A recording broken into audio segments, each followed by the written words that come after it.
Molweni dumelang sanibonani mzika Afrika ndimlo kholosa kalubisi umadlongoti. Well, following the water crisis and cholera outbreak, the Gauteng Health Department confirmed on Sunday that 23 people have died, Liema, from the cholera outbreak in Hammanskraal, north of Tshwane. Make sure that you do interact with us on our social media platforms. Is service delivery a priority in Tshwane? Well, that is a very pertinent question you ask there, Kolosa. Well, Ngacho Mzansi Afrika, hello, I am Liema Vomisa, one of your presenters, Right on Expressions, and it's great to have you with us. Now, as Expressions, we went straight to the ground to hear from young people, Kolosa, and even authorities. I beg your pardon, as we ask the question for today, is service delivery a priority in Tshwane when we look at the water crisis? Well, this is what they had to say. Councillors, siyawacela ningabi ngama-bystanders. Demand information from your leadership. Singadlali ngabantu bakithi. Thina si-Department of Water sizobe sikhona noma amanzi kumsebenzi kamasipala. Masipala wenu-ke weak, very weak. Le ndaba yamanzi kade siyikhuluma inga-resolve. Manje-ke into esizoyenza sidecide ukuthi kuzoba ne-investigation. Sinabantu bagula kwamanzi abanye nabo amabhenchini bahlezi la ngaphandle nasegeyitini bona la manzi ayabagulisa. What is going to happen ngabo? Abanye babantu bethu abagula khona la abathintekayo asibashiye eminyango esigangeni bayiswa eGeorge Bukhari nakhona bayolaphela khona ngoba ngeke sithi-ke besekugcwele kakhulu la ngeke bayiswe kwindawo. Abanye bayiswa eSteve Biko Academic Hospital ukuthola isupport yokuthi baqhubeke balashwe khona. We are going to organize that. Uma ufuna ukuyobabona ubangaba unayo imali okanye imoto yokuya uzoza la sikulayishe la ngebhasi sikuse-George Bukhari ngesikhathi sama-visiting hours nase-Dr. George nase-Steve Biko. Dr. George akudanga kangako uthi ngoba ngoku sawuthatha i-responsibility of making sure that those patients are taken care of. Kunabantu abamashumi-41 asebethintwe ilesifo se-cholera i-South Africa nje yonke. Munye oseMusina eLimpopo, bayisithupha base-Free State endaweni yasePere, bawu-34 abakule ndawo siyiyona. Njengoba-ke iveza imlukuzana imbiko bayi-15 asebedlulile emhlabeni kule ndawo esiyiyona. Laba balahlekelwe ngama-relatives wabo i-Department ye-Social Development sokufuneka isondele la inikeza abantu i-support in terms of social support, even noma ngakhona okunye abakudingayo until sidile ne-process ukuthi abantu abathile even if ifika isikhathi bayofishwa bangcwabe. They must be there. Well, many thanks to our producer, Umzianda Mbetla, for that riveting insert. Well, to help me now unpack a little bit more about this topic that we are focusing on, Right on Expressions, I have the pleasure of being joined by the MMC of Utility Services, that is Water and Infrastructure, Utata Utemba Fosi. But before we even commence with this particular interview, interestingly, 229 people have been hospitalized since May 15th because of the cholera outbreak. 23 people have died, and the department's spokesperson, Motalatale Modiba, says it is worth noting that 29 patients have since recovered and were discharged. How did we get here, Dad? Thank you for inviting me, Liema. First of all, I would like to say condolences to the families that have otherwise lost their loved ones. We are with them in thought. Secondly, we got here because obviously the outbreak of cholera. Up until we find out as to where the source is, only then can we mitigate and have plans to otherwise get to the bottom of this. If I'm hearing you correctly, you say if you have already found out the source. So as of now, As till of now, this we date. don't have, yes, as of now.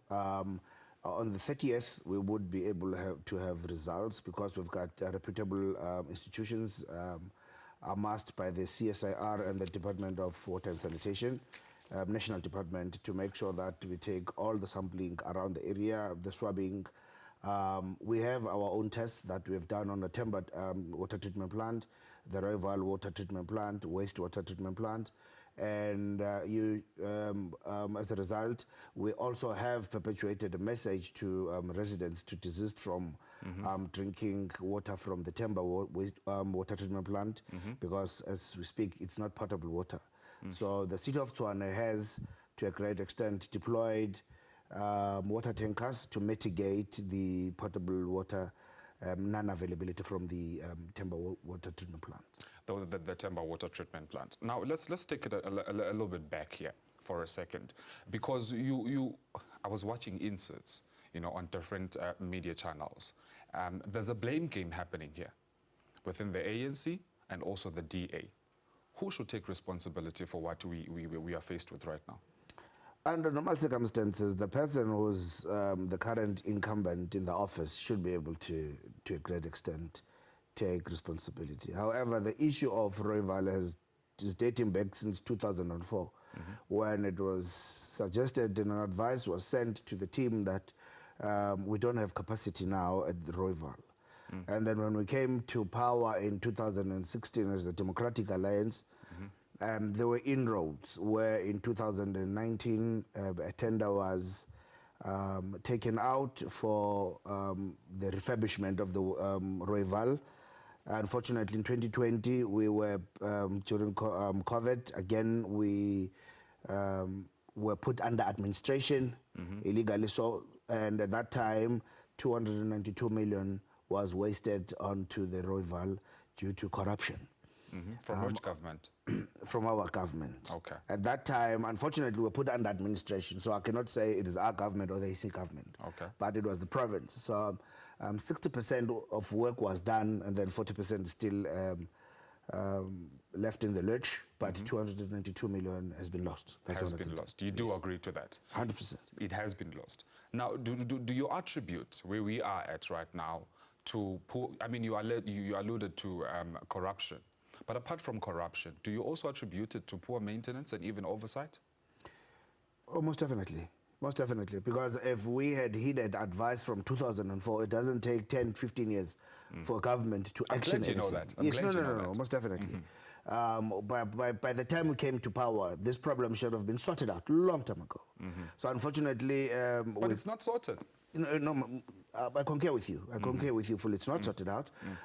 We are now have all hands on deck with the Department of Water and Sanitation, National Department, ourselves, TBSA, and all of that, trying to mitigate and put no amount of money you can put. If you don't monitor it, it's going to get lost in this country. That's how it works. Okay. So the issue is the SCM processes, the red tape, and all of that. Those are the things that are actually delaying this. However, in this instance, because we came into power last month, we are trying to get funds from the Treasury, DBSA, and to a great extent the information from the You're trying to get the DWS. funds in that foresee. Yes. You're trying to get the funds.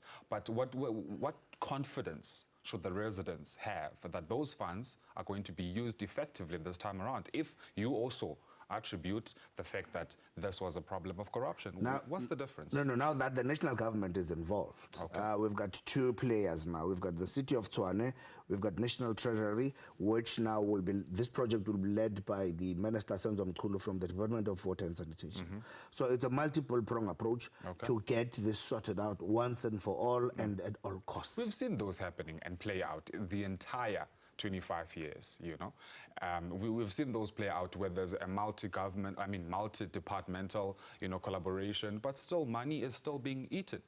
No, that's true. As I speak to you, there's a forensic report that is sitting at the CM's office to make sure that we go after our money, and it's a known fact, it's in the media that who was part of the companies that actually siphoned money out of the city. There is something that has been done. However, in this instance, I can tell you that we've got a dear government that is there to deliver, and we've got a national government that has also had interest, because we had issues before where our city and the national government were not in tandem or were not syncing. At this point in time, everybody is now interested. It's unfortunate that it had to come at the expense of 23 people perishing. But the most important thing is to make sure that we get to sort this out for the first time and make sure that there's no returns on this. Once and for all. Once and for all. Before we go to a break, Mr. Fosse, I want to ask you about the alleged reports that there was contamination. The water was contaminated in Hammanskraal. Right of reply to that? No, and by the way, the municipality decided to disengage instead of actually acting remember, on it. that's why we have reputable companies. Average check average would tell you that they have done sampling and all of that. If you go to any stream, you make tests there, obviously you're going to get certain results. You need to go to, we don't even have proof where they actually got those samples. So in this instance, we're saying, we invite anybody who can go to Temba water treatment plant and to be able to make tests there. And but isn't that your responsibility, though? That is why because I would saying, assume that if you are saying other people are open to doing that, then it means you have we've got, given... Remember, as I said, we've got reputable companies, the CSIR, I mean, the Medical Research Council. We've got the DWS. We also do our own tests, in-house tests, where time and again, our water tankers, our waste and water treatment plants have been tested time and again, according to the SANS 241 standard. So it's tests for E. coli, it's tests for coliforms, and to a great extent, cholera. If you don't have these two, there's no chances of cholera. But I can tell you that by the 30th, we would have a conclusive report where it tells where the source is. Remember, also, cholera is not only in water.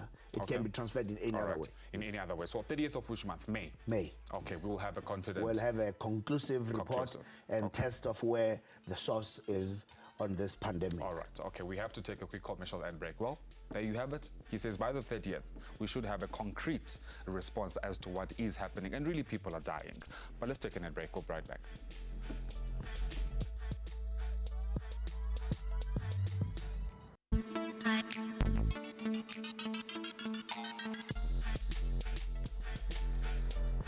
Welcome back, Mbukeli, where expressions. We are still tackling the issue at Hammanskraal, where we saw the water crisis and cholera outbreak. And to help me unpack this discussion in studio today, I'm joined by Nzali Matebula, who is a political analyst. Welcome to Expressions. How are you doing? Hi, I'm great, thanks. Thank you for having me, and thank you for the viewers at home. It's all a pleasure. You know, a lot of people have stressed their frustration on how this dire situation really has been handled. Why is this prevalent? Especially when we see that there's loss of lives, we're only getting the government to intervene. Okay, so one thing I can say about the Tshwane municipality, I've seen that, I've noted that coalitions haven't been working. There's been so much fragmentation with the coalition government, and so this alludes to the differences of constituencies and governments that you have in power at the same time. So then I would say that it attributes so much to ideological differences, and at the same time having two leaders in one municipality or in one governance, whereby they don't actually have a one-on-one or see eye to eye, but then unfortunately when you're in governance and when you're in public administration, such things actually affect the population at large. And South Africa feels that this whole situation has underlined inequalities. What is your view on that? Yeah, most definitely inequalities in South Africa do exist. Most definitely, and I do believe that the reason why you see the word inequality echoing so many times, it's because there was a democratic transition, but then it seems that the situation hasn't changed for the major or for the majority of the country. So therefore, it does underline inequalities in many ways than other, but at the same time, I don't believe that we should attribute such things to inequality only.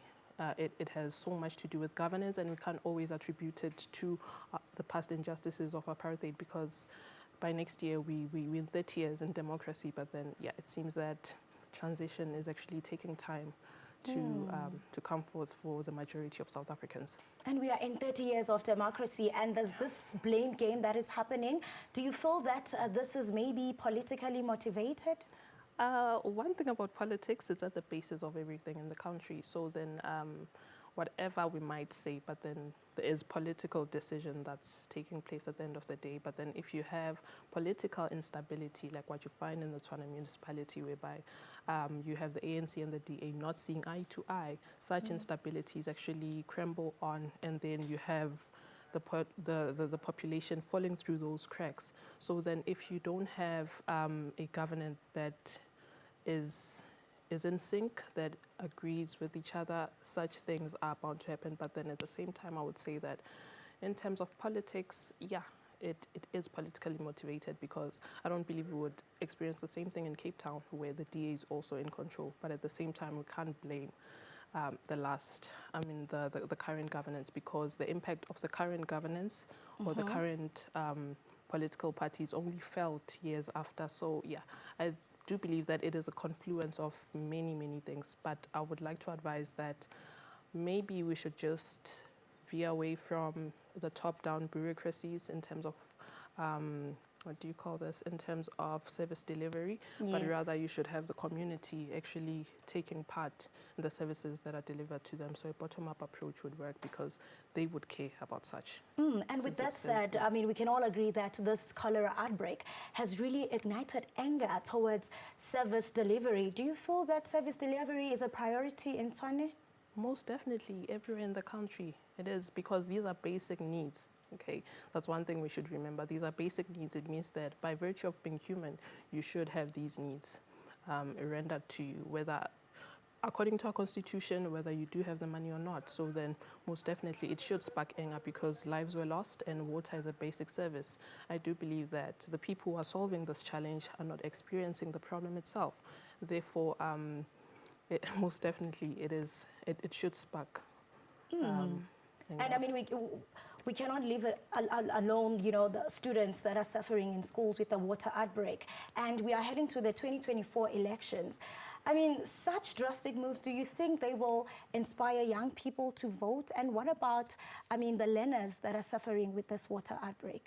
Yeah, well, when it comes to voting, that's a very interesting discussion for another day. But then what I would like to say is that people are not voting because it has to do so much with your political consciousness. Because one thing that they're not understanding is that if you do not vote, it means that you're voting the current political party into place again. So then it has so much to do with everyone understanding what politics, the lives that it plays on, I mean, the role that it plays on everyone's lives. So then as much as we cannot vote, it's not that we can change the situation. It needs people to stand up. Hence I said that a bottom-up approach. Communities should take part. Yeah. And Mr. Fiso, with Liema on the desk, he did assure the public that we will have a concrete response by the 31st of May. How do you see the situation unfolding? One thing I have noted about our governance in South Africa is that we have gotten so addicted to speaking about the problem and drafting solutions towards the problem continuously, time and again, but then really we need action more than anything, and this alludes to political will. So a report and the cholera being curbed, it's not the same thing. So then I do believe that a document itself doesn't serve anything if the situation won't change, because it's been 16 years now with this challenge in Hammanskraal, and it's only when lives were lost that we had to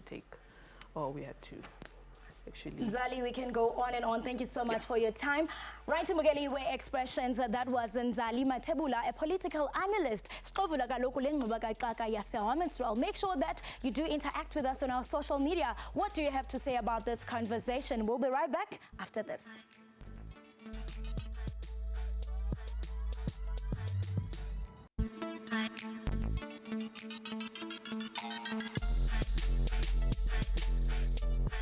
Of course, welcome back to Expressions right on SABC One. Great to have you with us still. As we continue to focus on really a very pertinent issue as we talk about the water crisis and the cholera outbreak. And of course, I am still joined by Udata Utemba Fosi, who is the MMC for Utility Services, Water and Infrastructure. Tata, we find ourselves in this situation, and I'm certainly sure that your government is trying by all means to act on this. But unfortunately, unfortunately, water tanks are only a temporal solution. So, like, how do we restore the dignity of South African citizens, not with just a quick fix? You're right to say that at this day and age, nobody should be receiving water via water tankers. It's actually a disaster, according to me. We have IDP budgets that has been budgeted for the restoration of the sanitation pipes and obviously provision of water. You need to also understand that Hammanskraal was another municipality, fell into another municipality which was conjoined by City of Tshwane, which now belongs to City of Tshwane. We have taken over also their infrastructure, old asbestos pipes which are bursting and all that aging infrastructure. Remember at that time what we actually did was there was budgets for each and every year for maintenance and pipe replacement. However, in this instance it was not done. So Hammanskraal, once it became COT, there were provisions that were made. Were they were enough? No, they were not. Definitely, they were not enough. Okay. At this point in time, with this Rooiwal water treatment plant, we intend to make sure that we replace all those old and aging asbestos pipes to make sure that people receive potable water, and to a great extent they have communal taps to the informal settlements or even to the yards where... Okay, all right, I'm a bit tight on time. Let's go back to the issue of oversight and accountability. Should we see in the next couple of days or weeks someone getting fired? I think let's wait for the report. Remember, as I said earlier, there's a forensic report where it is pointing to quite a number of people who were involved in the loss of 292, which would have finished the first phase of Rooiwal, and at this point in time would be talking on the second phase, where the National Department would then intervene so far as funds are concerned and be able to agitate the movement of the treatment plan. So, report or no report, I would assume that you know that should someone omit their responsibilities or omit or don't commit actually their responsibilities, they should be fired. So do you agree with that? No, most definitely. All right. I mean, that is enshrined in the labor laws. If you've got your own KPAs, which their own statutes as to how you need to operate. If you don't meet them, you get warnings, you get second warnings, and those are offences where from spot on you just get fired. Okay, all right, quickly. So we're heading to 2024 elections. Should South African citizens still have confidence in you to lead them and even better their lives? The Democratic Alliance is a political party of choice now. We are here to deliver services. I mean, we've got, you check it, Midval in Gauteng, the Western Cape, the whole of Western Cape is functioning very well. You go to Cape Town now, it is because if you have a government that is stable, unfortunately, services will be rendered. Services will be rendered. Unfortunately, we've run out of time, but thank you very much for joining us, Tata. Thank you very much. It's been my pleasure. Carlo? Yes, we are grateful as expression to amplify the voices of young people. Thank you so much for joining us.